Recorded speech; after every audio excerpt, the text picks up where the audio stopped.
রাতের অন্ধকার প্রাচীন জমিদার বাড়ির ওপর এক ভারী দমবন্ধ করা কালো মখমলের চাদরের মতো নেমে এসেছিল। শহরের কোলাহল থেকে দূরে নদীর ধারের এই বিশাল অট্টালিকায় এক নিস্তব্ধ শীতল মানসিক যুদ্ধ চলছিল। একতরফা এক যুদ্ধ, যা নাবিলার শাশুড়ি নয়, বরং তার বড় ননদ রোকেয়া পরিচালনা করছিল বাড়ির এক অন্ধকার কোণ থেকে। রান্নাঘরের আবছা আলোয় নাবিলা রাতের শেষ কাজগুলো গুছিয়ে নিচ্ছিল। সিঙ্কে জমে থাকা থালাবাসন ধোয়ার সময় পানির একটানা ঝরে পড়ার শব্দটাই ছিল একমাত্র শব্দ, যা মাঝে মাঝে পুরনো জানালার কপাটে বাতাসের ধাক্কার সাথে মিশে যাচ্ছিল। নাবিলা একবারও পেছন ফিরে তাকায়নি, কিন্তু সে স্পষ্ট অনুভব করতে পারছিল সেই তীক্ষ্ণ দৃষ্টি। ঘরের অন্য প্রান্তে ডাইনিং টেবিলের কাছে বসে রাশেদ অত্যন্ত মনোযোগ দিয়ে একটা পুরনো হিসাবের খাতা দেখছিল। তার এই অতিরিক্ত মনোযোগটাই ছিল এক ধরনের কৃত্রিম আড়াল। তার দীর্ঘ ক্লান্ত আঙুলগুলো পাতার পর পাতা উল্টাচ্ছিল। মাঝে মাঝে তার দৃষ্টি খাতা থেকে সরে দ্রুত নাবিলার দিকে চলে যেত। তার শাড়ির আঁচল আর ক্লান্ত কাঁধের একটা ছবি যেন সে নিজের ভেতর গেঁথে নিচ্ছিল। নাবিলার প্রতি তার ভালোবাসা ছিল গভীর খাদের মতো, যা বিশাল কিন্তু শব্দহীন, কোনো তরঙ্গ তুলতে ভয় পায়। নাবিলা সেই নীরব দৃষ্টির উষ্ণতা তার অনাথ হৃদয়ে অনুভব করত। এই বিশাল প্রাচুর্যে ভরা বাড়িতে সে এসেছিল যেন এক উপড়ে ফেলা চারাগাছের মতো। রাশেদ ছাড়া এই পৃথিবীতে তার আপন বলতে আর কেউ ছিল না।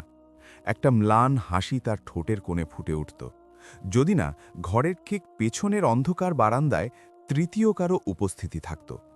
সেখানে ছায়ায় ঢাকা পুরনো ইজি চেয়ারে বসেছিল রোকেয়া, রাশেদের বড় বোন। তার হাতে ছিল একটা পিতলের জাতি, যা দিয়ে সে সুপারি কাটছিল। আসলে সে সুপারি কাটছিল না, সে যেন তার ভেতরের আক্রোশকে টুকরো টুকরো করছিল। জাতির একটানা খটখট শব্দটা শিকারের অপেক্ষায় থাকা কোনো বিষধর সাপের ফনা তোলা শব্দের মতো শোনাচ্ছিল। রোকেয়া সরাসরি তাদের দিকে তাকাচ্ছিল না, কিন্তু তার উপস্থিতি পুরো ঘরের বাতাসকে বিষাক্ত আর ভারী করে তুলেছিল। সে নাবিলার প্রতিটি নড়াচড়া মাপছিল। তার থালা ধোয়ার ভঙ্গি, তার হাঁটার শব্দ, সবকিছু সে এমনভাবে পর্যবেক্ষণ করছিল যেন সে প্রমাণ করতে চায় রাস্তার এই অনাথ মেয়েটা তাদের আভিজাত্যের সিংহাসনে বসার কোনো যোগ্যতাই রাখে না। রাশেদের প্রতি রোকেয়ার ভালোবাসা ছিল এক ধরনের অসুস্থ আধিপত্য। স্বামী মারা যাওয়ার পর থেকে সে এই বাড়ির সর্বেসর্বা, আর এখন এক অচেনা মেয়ে এসে তার ভাইয়ের জীবনের কেন্দ্রবিন্দু হয়ে উঠবে, এটা তার কাছে মৃত্যু যন্ত্রণার মতো ছিল। নাবিলা একটা পুরনো তোয়ালে দিয়ে হাত মুছল। রাশেদ খাতা বন্ধ করে উঠে দাঁড়াল। সে শোবার ঘরের দিকে যাওয়ার সময় ইচ্ছে করেই নাবিলার পাশ ঘেঁষে হাঁটল এবং 1 সেকেন্ডের জন্য তার উষ্ণ হাতটা নাবিলার কোনোই স্পর্শ করল। বিদ্যুতের মতো দ্রুত এক স্পর্শ, কিন্তু নাবিলার সারাদিনের ক্লান্তি মুছে দেওয়ার জন্য এটাই যথেষ্ট ছিল। নাবিলা কৃতজ্ঞতায় চোখ তুলে তাকাল। আমি ঘুমাতে যাচ্ছি আপা, রাশেদ বলল। তার চোখ তখনও নাবিলার দিকে, কিন্তু কথাটা ছুড়ে নিল বারান্দার ওই অন্ধকারের দিকে। জাতির খটখট শব্দ হঠাৎ থেমে গেল। এরপর যে নীরবতা নেমে এলো, তাই পুরনো বাড়ির দেয়ালের চেয়েও ভারী। রোকেয়া তীক্ষ্ণ শীতল দৃষ্টিতে ভাইয়ের দিকে তাকাল, তারপর তার চাবুকের মতো দৃষ্টি নাবিলার দিকে ঘুরিয়ে দিল। নাবিলার মুখের হাসিটা একটা ফ্যাকাশে আতঙ্কে পরিণত হল। শুভরাত্রি রাশেদ, রোকে এক শুকনো কাঠখোট্টা গলায় বলল। তার আগেই রাশেদ সেই ঘর থেকে পালিয়ে বাঁচল, যে ঘরে এক নীরব ঝড় শুরু হতে যাচ্ছে তা সে ভালো করেই জানত। রাশেদ চলে যাওয়ার পর নাবিলা আর রোকেয়া একা। জাতির শব্দ আবার শুরু হলো, তবে এবার আরও ধীর, আরও নিষ্ঠুর। থালা ধোয়ার সময় যে পরিমাণ পানি তুমি অপচয় করলে, রোকেয়া শুরু করল। তার গলাটা যেন শুকনো পাতায় ঘষা খাওয়া সাপের হিসিস। তুমি কি মনে করো এই বাড়ির পানি তোমার বাবার পুকুর থেকে আসে? নাবিলা মাথা নিচু করে রইল। সে পানি মোটেও বেশি খরচ করেনি। আমাকে মাফ করবে না পা, আমি এর পর থেকে খেয়াল রাখব। খেয়াল? রোকেয়া ব্যঙ্গ করে বিড়বিড় করল। রাস্তার ভিখারিদের হঠাৎ রাজপ্রাসাদে জায়গা হলে তাদের অহংকার বেশি হয়। জানালার আলোটা নেভানোর আগে সিঙ্কটা ভালো করে মুছে রেখো। এই বাড়ির বিদ্যুৎ বিল তোমার বাবার পকেট থেকে দেওয়া হয় না। তোমার বাবা, কথাটা নাবিলার বুকে গরম সীসার মতো বিঁধল। তাকে বারবার মনে করিয়ে দেওয়া যে তার কোনো শেকড় নেই, সে শুধু এই বাড়িতে পড়ে থাকা এক অনাকাঙ্ক্ষিত বোঝা। একটা দীর্ঘশ্বাস গিলে সে চোখের পানি আটকে রাখল। সুইচ অফ করে যখন সে নিজের ঘরের দিকে পা বাড়াল, রাশেদের স্পর্শের সেই উষ্ণতা তখন পুরোপুরি হিম শীতল হয়ে গেছে। পরদিন সকালে ফিরোজা হালার আগমন ঘটল কালবৈশাখী ঝড়ের মতো। ফিরোজা ছিল রোকেয়ার দূর সম্পর্কের খালা, যে এই পরিবারের পুরনো দিনের নানা কুটকচালির নীরব সাক্ষী। নাবিলা তখন বসার ঘরের কার্পেট পরিষ্কার করছিল। সে চেষ্টা করছিল কোনো শব্দ না করতে, কারণ ড্রয়িং রুমে রোকেয়া তখনও চায়ের কাপ হাতে বসেছিল। কিন্তু দরজায় ভারী কড়া নাড়ার শব্দে সেই থমথমে পরিবেশ ভেঙে গেল। ফিরোজা খালা ভেতরে ঢুকল। তার চোখে মুখে একটা অস্বাভাবিক তীক্ষ্ণতা। পান খেয়ে লাল হওয়া ঠোঁটের কোণে সবসময় একটা বাঁকা হাসি লেগেই থাকে, যেন সে সবার হাঁড়ির খবর জানে। ও রোকেয়া, আমার মা জননী। তার গলাটা ছিল অতিরিক্ত মিষ্টি, যা শুনলেই বোঝা যায় ভেতরে কতটা বিষ লুকিয়ে আছে। রোকেয়ার মুখটা অনেকদিন পর উজ্জ্বল হয়ে উঠল। সে চায়ের কাপ রেখে ছুটে গেল খালার কাছে। খালা, আসুন আসুন। তারা একে অপরকে জড়িয়ে ধরল, কিন্তু ফিরোজা খালার চোখ রোকেয়ার কাঁধের অপর দিয়ে সোজা নাবিলার দিকে স্থির ছিল। সে নাবিলাকে পা থেকে মাথা পর্যন্ত এমনভাবে খুঁটিয়ে দেখল, যেন নিলামে তোলা কোনো সস্তা আসবাবপত্র যাচাই করছে। তাহলে এই হলো আমাদের নতুন নবাবজাদি? ফিরোজা খালা তার শাড়ির আঁচল ঠিক করতে করতে বলল। কথাটা কোনো প্রশ্ন ছিল না, বরং একটা অপমানজনক ঘোষণা ছিল। নাবিলা মাথা নিচু করে অস্পষ্ট স্বরে সালাম দিল। খালার জন্য শরবত বানিয়ে আনো নাবিলা। রোকেয়া শুকনো গলায় আদেশ দিল। তার গলায় আবার সেই হারানো কর্তৃত্ব ফিরে এসেছে। নাবিলা রান্নাঘরের দিকে চলে গেল, কিন্তু সে ড্রয়িং রুমের সব কথা শুনতে পাচ্ছিল।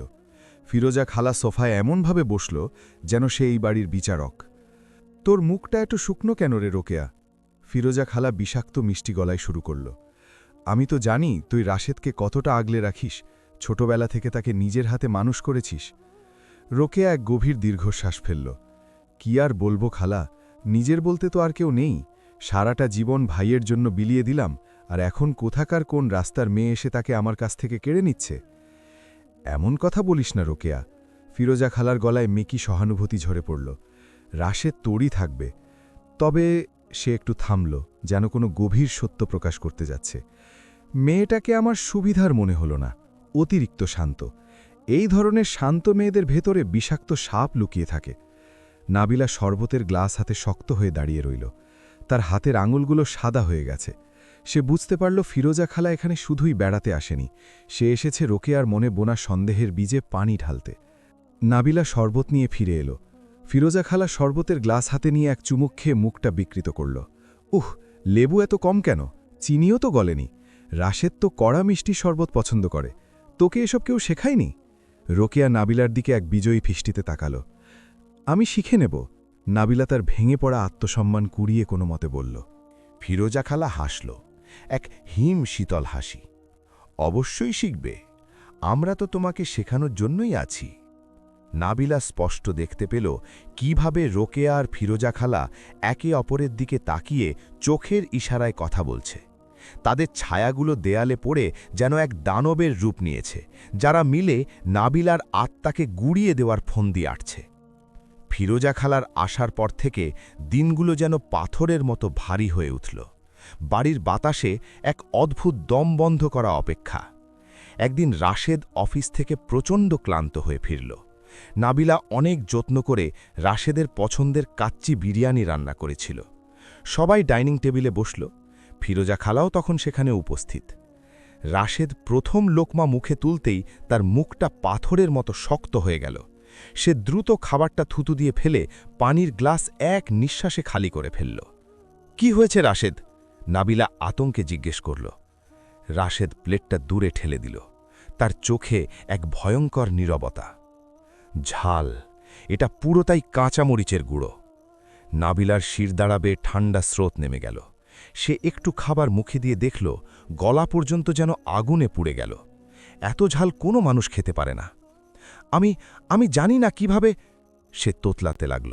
তার চোখ রাশেদ আর রোকেয়ার মধ্যে ঘুরপাক খাচ্ছে। আমি কসম করে বলছি, আমি একদম ঠিক মশলা দিয়েছিলাম। তাহলে আমরা কি মিথ্যে বলছি? রোকেয়ার সাপের মতো হিসিস করে উঠল। তুমি কি চাও আমার ভাইটা আলসারে ভুগে মারা যাক, নাকি তুমি ইচ্ছা করেই এমন করেছ যাতে তাকে বাইরে খেতে হয়? আহা রোকেয়া, শান্ত হ। ফিরোজা খালা তার সেই মেকি গলায় বলে উঠল। হয়তো ওর হাত ফসকে গেছে। নাবিলাকে ইদানিং খুব অন্যমনস্ক মনে হয়, তাই না গো? নাবিলা ফিরোজা খালার দিকে তাকাল। সে ওই বয়স্ক মহিলার চোখে এক শয়তানি ঝিলিক দেখতে পেল।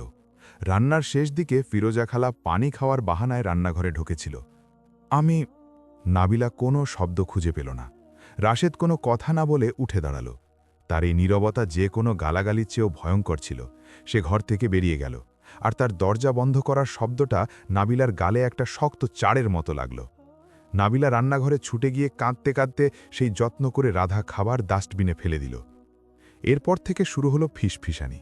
নাবিলা যে বাড়ির প্রান্তেই যাক না কেন, সে শুনতে পেত রোকেয়া আর ফিরোজা খালা নিচু গলায় কথা বলছে। সে শুধু তার নামটা শুনতে পেত, আর তারপরেই একটা চাপা হাসি। নাবিলা, রাস্তার মেয়ে, রাশেদ তো অন্ধ। নাবিলা যখনই ঘরের কাছাকাছি যেত, সাথে সাথে সব চুপ, এক ভয়ঙ্কর নিস্তব্ধতা। নাবিলা নিজের ঘরে ফিরে যেত আর ভাবত, আমি কি পাগল হয়ে যাচ্ছি? চূড়ান্ত আঘাতটা এলো কয়েকদিন পর। রাশেদ তাদের বিবাহবার্ষিকীতে নাবিলাকে একটা দামি জামদানি শাড়ি উপহার দিয়েছিল। শাড়িটা ছিল নাবিলার কাছে তার অস্তিত্বের প্রমাণ, রাশেদের ভালোবাসার শেষ চিহ্ন। সে অনেক যত্ন করে শাড়িটা রোদে দিয়েছিল ছাদে। বিকেলে যখন সে শাড়িটা আনতে গেল, সেটা সেখানে ছিল না। সে পাগলের মতো পুরো ছাদ খুঁজল। নিচে নেমে এসে কাঁদতে কাঁদতে বলল, আপা, আপনি কি আমার জামদানি শাড়িটা দেখেছেন? রোকেয়া খবরের কাগজ থেকে মুখ না তুলেই বলল, আমি কি তোমার শাড়ির দারোয়ান? বাতাসে উড়ে গেছে হয়তো। তোমার কোনো কাজে কি মনোযোগ আছে? ঠিক তখন ফিরোজা খালা একটা পুরনো বালতি হাতে নিয়ে ঘরে ঢুকল। কিসের এত চিল্লাচিল্লি? নাবিলার কান্নারত মুখ দেখে সে যেন আকাশ থেকে পড়ল। কি হয়েছে? সব শুনে ফিরোজা খালা স্টোর রুমের দিকের একটা অন্ধকার কোণার দিকে ইশারা করল। ওই যে, ওখানে কি যেন একটা পড়ে আছে। নাবিলা ছুটে গেল। সেখানে যা পড়েছিল তা কোনো শাড়ি নয়, শাড়ির একটা ছিন্ন ভিন্ন অংশ, কাদা, কালি আর ময়লায় মাখামাখি। কেউ যেন ইচ্ছা করে এটাকে মেঝে মোছার ন্যাকড়া বানিয়ে তারপর ছুঁড়ে ফেলেছে। না! নাবিলা ফিসফিস করে উঠল। শাড়িটা থেকে উৎকট দুর্গন্ধ আসছিল। ইসে! ফিরোজা খালা মেকি কষ্টে বলল, শাড়িটা বোধহয় কাজের মেয়েটা মেঝে মোছার ন্যাকড়া ভেবে ভুল করে নিয়েছিল। নাবিলার রোকেয়ার দিকে তাকালো। রোকেয়ার চেহারায় কোনো অপরাধবোধ নেই, বরং এক ধরনের বরফ শীতল তৃপ্তি। রাতে রাশেদ ফিরে এসে দেখল নাবিলা সেই ছেঁড়া শাড়িটা বুকে জড়িয়ে হাউমাউ করে কাঁদছে। কি হয়েছে নাবিলা, এভাবে কাঁদছ কেন? নাবিলা শাড়িটা তুলে ধরল। দেখো, দেখো তোমার বোন আর ওই মহিলা আমার শাড়িটার কি অবস্থা করেছে। ওরা আমাকে ঘৃণা করে। রোকেয়া ঠিক তখনই ঘরে ঢুকল। কি বললি তুই? আমাকে চোর ছোটলোক বলছিস? রাশেদ, এই মেয়েকে আশ্রয় দেওয়ার এই প্রতিদান পাচ্ছি আমি? ফিরোজা খালা রাশেদের কাঁধে হাত রেখে শান্ত গলায় বলল, রাশেদ, তোমার বউয়ের মাথা ঠিক নেই। শাড়িটা কাজের মেয়ে নষ্ট করেছে, আর সে তোমার বোনের ঘাড়ে দোষ চাপাচ্ছে। ও বড্ড বেশি সন্দেহবাতিক হয়ে গেছে। রাশেদ তার ক্রন্দনরতা স্ত্রী, ক্রুদ্ধ বোন এবং শান্ত ফিরোজা খালার দিকে তাকাল। সে একটা দীর্ঘশ্বাস ফেলল। নাবিলা, রাশেদ ক্লান্ত গলায় বলল, এটা শুধু একটা শাড়ি, আমি তোমাকে আরেকটা কিনে দেব। এর জন্য এত সিন ক্রিয়েট করার কিছু নেই। নাবিলার হৃদয় সেখানেই স্তব্ধ হয়ে গেল। এটা শুধু একটা শাড়ি ছিল না। রাশেদ সত্যটাকে বিশ্বাস করার চেয়ে এটা বিশ্বাস করতে বেশি স্বাচ্ছন্দ্য বোধ করল যে নাবিলা সন্দেহবাতিক। রোকেয়া সফল হয়েছে। নাবিলা বুঝতে পারল সেই বিশাল বাড়িতে সম্পূর্ণ একা। দিনগুলো যেন নাবিলার জন্য নরক হয়ে উঠল। তার মনে হতো সে নিজের শরীরের ভেতরেই একজন বন্দী। কিছুদিন ধরে সে একটা অদ্ভুত শারীরিক পরিবর্তন অনুভব করছিল। ভোরে ঘুম থেকে উঠলেই তার গা গোলাত, প্রচণ্ড মাথা ঘুরত। সে ভেবেছিল এসব হয়তো মানসিক চাপ আর ক্লান্তির কারণে। কিন্তু এক রাতে রাশেদ যখন তার পাশে গভীর ঘুমে আচ্ছন্ন, নাবিলা হঠাৎ তার তলপেটে একটা অদ্ভুত স্পন্দন অনুভব করল। তার শ্বাস আটকে গেল। সে তার পেটের উপর হাত রাখল। এই নিস্তব্ধ অন্ধকারে সে বুঝতে পারল সে একা নয়। তার ভেতরে একটা নতুন প্রাণ একটু একটু করে বেড়ে উঠছে। তার চোখের জল গাল বেয়ে বালিশ ভিজিয়ে দিল। এটা তাঁর এবং রাশেদের সন্তান। এই বিশাল অট্টালিকায় যেখানে সবাই তাকে ঘৃণা করে, সেখানে এই ছোট্ট প্রাণটাই তার একমাত্র আপনজন। সে ঘুমন্ত রাশেদের পিঠের দিকে তাকাল। তার ভেতরে রাশেদের প্রতি যে অভিমান জমেছিল তা এক মুহূর্তের জন্য ভালোবাসায় পরিণত হল। এই ছোট্ট বীজটা তো রাশেদেরই অংশ।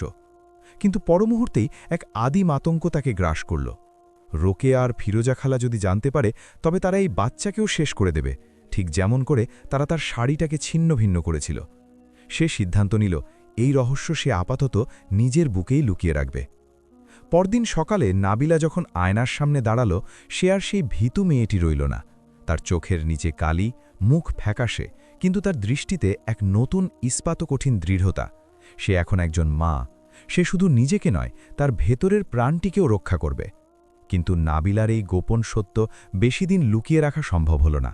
একদিন সকালে ভারী কার্পেট রোদে দেওয়ার সময় নাবিলা হঠাৎ মাথা ঘুরে পড়ে গেল।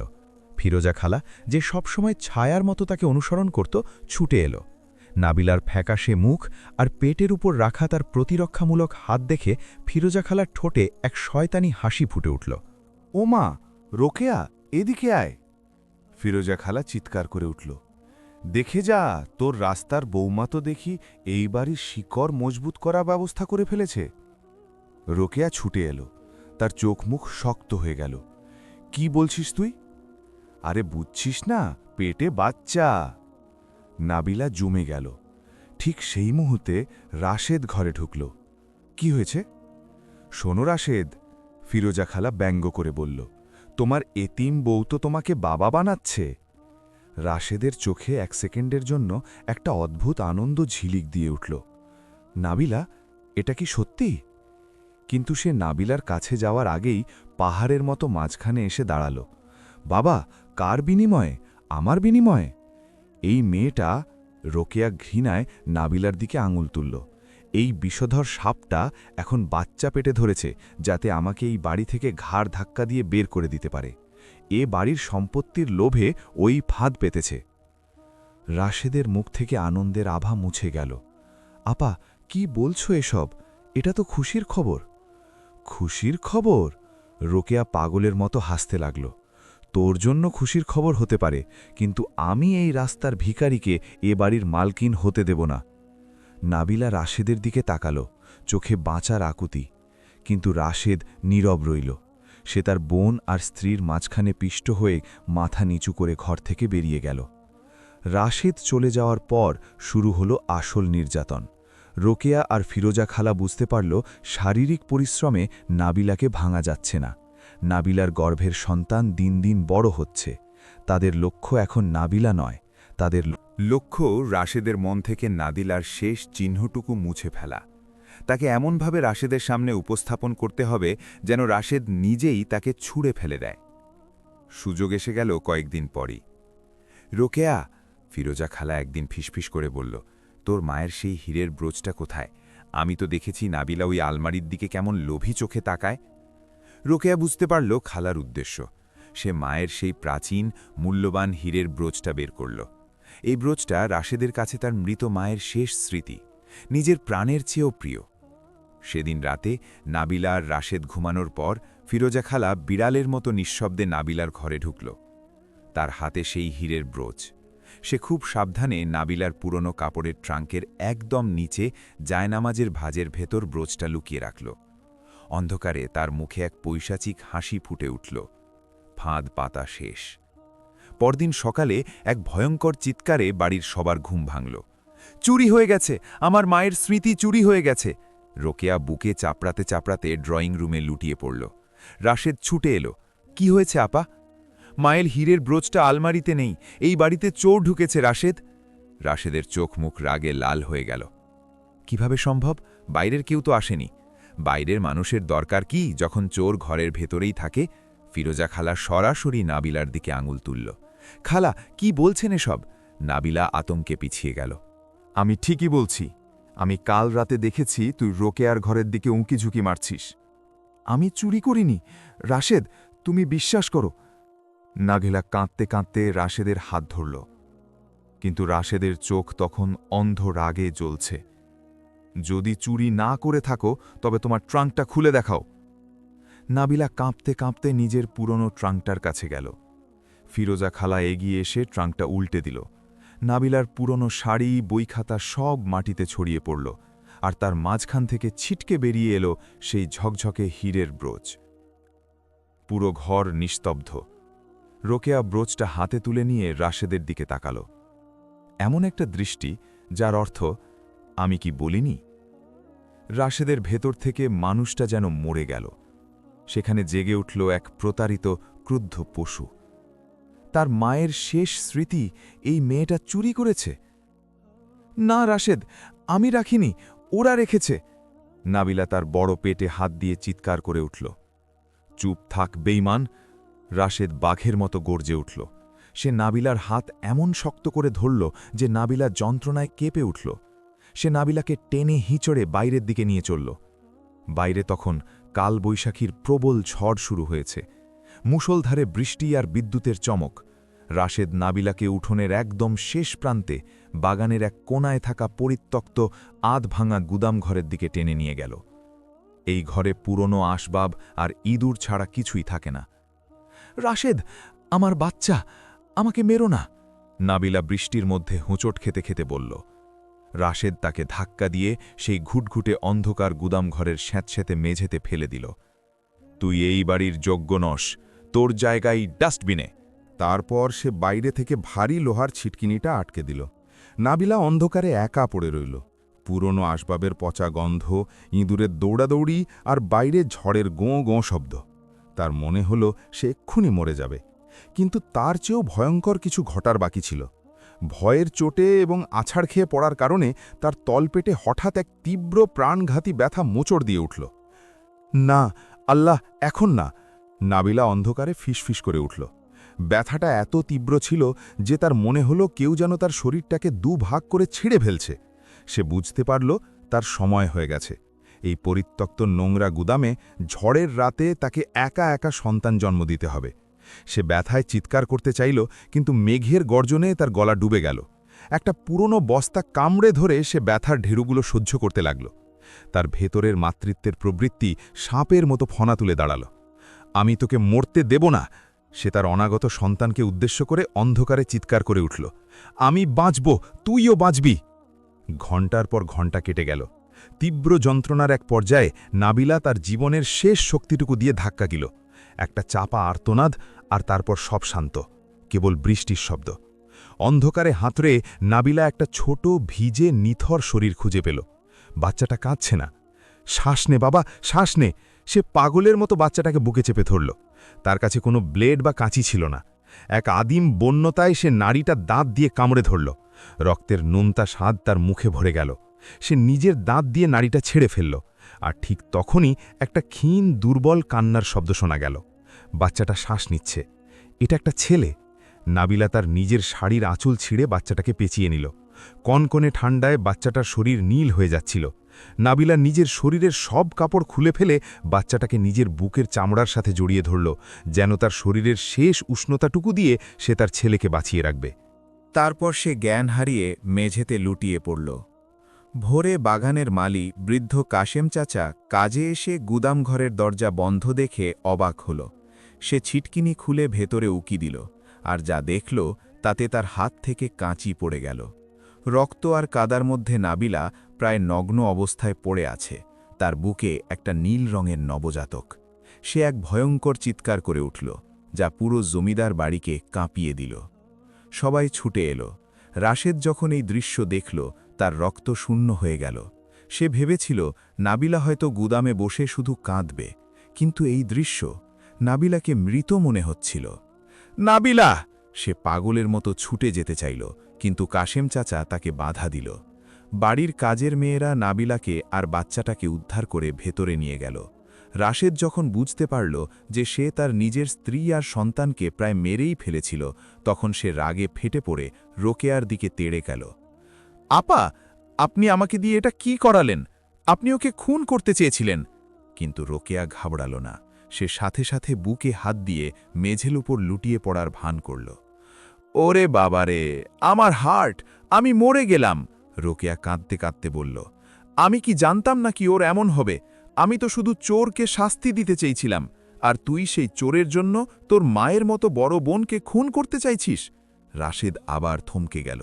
অপরাধবোধ তাকে আবার শিকল পরিয়ে দিল। সে রোকেয়াকে কিছু বলতে পারল না। নাবিলা আর তার ছেলে আয়ান বেঁচে গেল।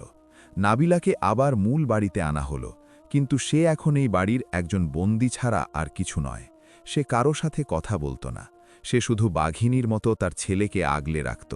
রাশেদ অপরাধ বলে ভুগত, কিন্তু রোকেয়ার ভয়ে সে নাবিলার ধারে কাছেও যেত না। রোকেয়া বুঝতে পারল আয়ানের বেঁচে থাকাটা তার জন্য সবচেয়ে বড় হুমকি।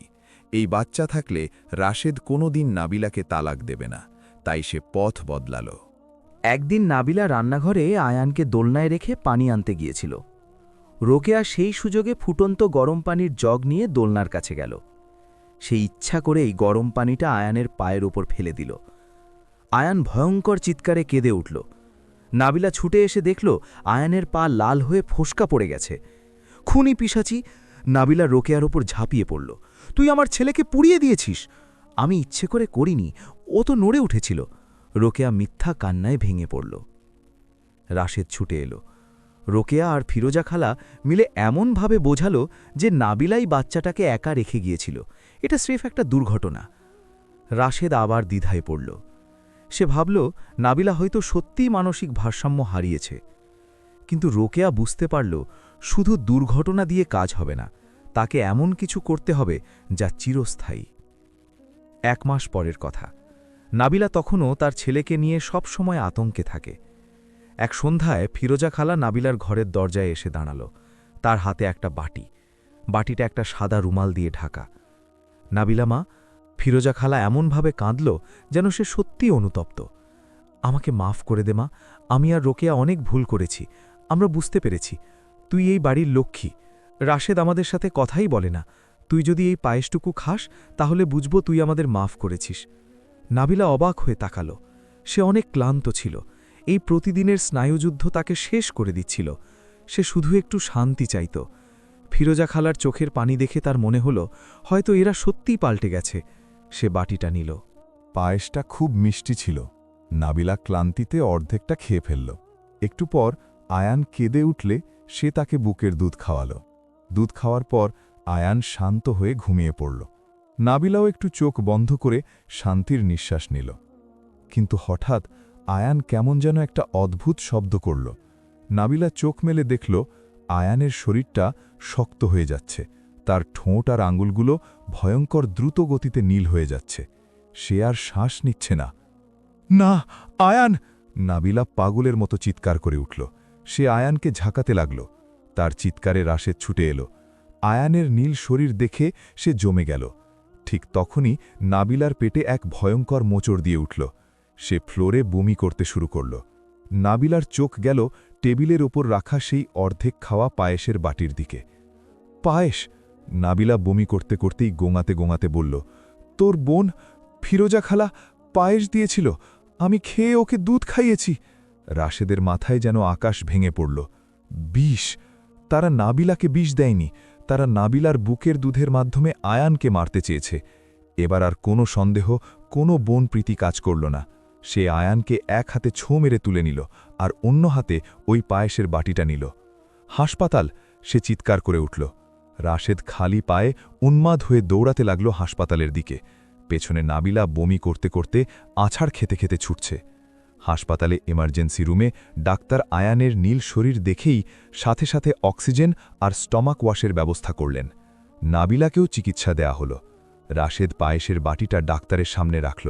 ডাক্তার বাটিটা শুকে দেখে শিউরে উঠলেন। এটা পায়েস নয়, এটা মিষ্টির সাথে ইঁদুর মারার বিষ মেশানো। দুধের সাথে বিষ সরাসরি বাচ্চার হার্টে চলে গিয়েছিল। আর 5 মিনিট দেরি হলে কেউ ওকে বাঁচাতে পারত না। ইঁদুরের বিষ! রাশেদ তার স্ত্রীর দিকে তাকালো, যে মেঝেতে পড়ে কাতরাচ্ছে, আর তার ছেলের দিকে তাকালো, যে মৃত্যুর মুখ থেকে ফিরে অক্সিজেনের মাস্ক পরে আছে। তার বোনের প্রতি অন্ধ ভালোবাসার মোহ চিরতরে ভেঙে গেল। রাশেদ মেডিকেল রিপোর্ট আর সেই বিষ মিশানো বাটিটা নিয়ে সোজা থানায় চলে গেল। সে তার নিজের বোন আর ফিরোজা খালার নামে হত্যা চেষ্টার মামলা করল। পুলিশ এসে যখন রোকেয়া আর ফিরোজা খালাকে অ্যারেস্ট করল, তখন ফিরোজা খালা আতঙ্কে কাঁদতে কাঁদতে সব স্বীকার করে নিল। কিন্তু রোকেয়ার চোখে কোনো অনুশোচনা ছিল না। থানায় বসে রোকেয়া পাগলের মতো হাসতে হাসতে বলল, হ্যাঁ, আমি বিষ দিয়েছি, আমি শাড়ি ছিঁড়েছি, আমি ব্রোচ লুকিয়েছি। কারণ এই ভিখারির মেয়েটা এমন পবিত্র কেন? ও কেন সব সহ্য করেও বেঁচে থাকে? ও আমার ভাইয়ের ভালোবাসা কেড়ে নিয়েছে, আমি ওকে তিলে তিলে শেষ করতে চেয়েছিলাম। রোকেয়ার এই পৈশাচিক স্বীকারোক্তি শুনে উপস্থিত পুলিশ অফিসাররাও শিউরে উঠল। বিচারে রোকেয়া ও ফিরোজা খালার যাবজ্জীবন কারাদণ্ড হল। কয়েক মাস পর আয়ান এখন পুরোপুরি সুস্থ। নাবিলা আর রাশেদের মাঝে জমে থাকা বরফ গলতে শুরু করেছে। রাশেদ এখন অনুশোচনায় নীরবে নাবিলার সব যত্ন নেয়। একদিন নাবিলা জেলে গেল ফিরোজা খালার সাথে দেখা করতে। ফিরোজা খালা জেলের পোশাকে জরাজীর্ণ অবস্থায় গ্রিলের ওপাশে দাঁড়িয়ে অঝরে কাঁদছিল। আমাকে মাফ করে দে নাবিলা, আমি লোভে পড়ে রোকেয়ার কথায় সব করেছি, ফিরোজা খালা হাত জোর করে বলল। নাবিলা শান্ত চোখে তার দিকে তাকিয়ে রইল। তার চোখে কোনো রাগ বা ঘৃণা ছিল না। আমি আপনাকে ক্ষমা করে দিয়েছি ফিরোজা খালা, নাবিলা অত্যন্ত শান্ত গলায় বলল। ফিরোজা খালা অবাক হয়ে তাকাল। সে বিশ্বাস করতে পারল না। নাবিলা বলল, আমি আপনাকে সেই রাতেই ক্ষমা করে দিয়েছিলাম যেদিন ওই অন্ধকার গুদাম ঘরে আমি আমার ছেলেকে জন্ম দিয়েছিলাম। আমি আপনাকে ক্ষমা করেছি এই জন্য নয় যে আপনি ক্ষমার যোগ্য। আমি ক্ষমা করেছি কারণ আমি চাই না আমার ছেলে আপনাদের প্রতি কোনো ঘৃণা বা আক্রোশের উত্তরাধিকার নিয়ে বড় হোক। আপনাদের এই পৈশাচিকতা আমাকে আমার মনুষ্যত্ব থেকে সরাতে পারেনি। এটাই আমার আসল জয়। এই কথাগুলো ফিরোজা খালার আত্মাকে এমনভাবে চূর্ণ বিচূর্ণ করে দিল যা কোনো ফাঁসির দড়িও করতে পারত না। সে জেলের মেঝেতে লুটিয়ে পড়ে ডুকরে কাঁদতে লাগল। তার এই কান্নায় অনুশোচনা আর চিরস্থায়ী যন্ত্রণার আগুন জ্বলছিল। নাবিলা জেলখানা থেকে বেরিয়ে এসে খোলা আকাশের দিকে তাকাল। বাইরে রাশেদ আয়ানকে কোলে নিয়ে তার জন্য অপেক্ষা করছিল। তারা পারফেক্ট কোনো পরিবার হয়তো ছিল না, কিন্তু তারা ছিল সেই আহত আত্মা যারা একটা ভয়ঙ্কর যুদ্ধের পর টিকে আছে।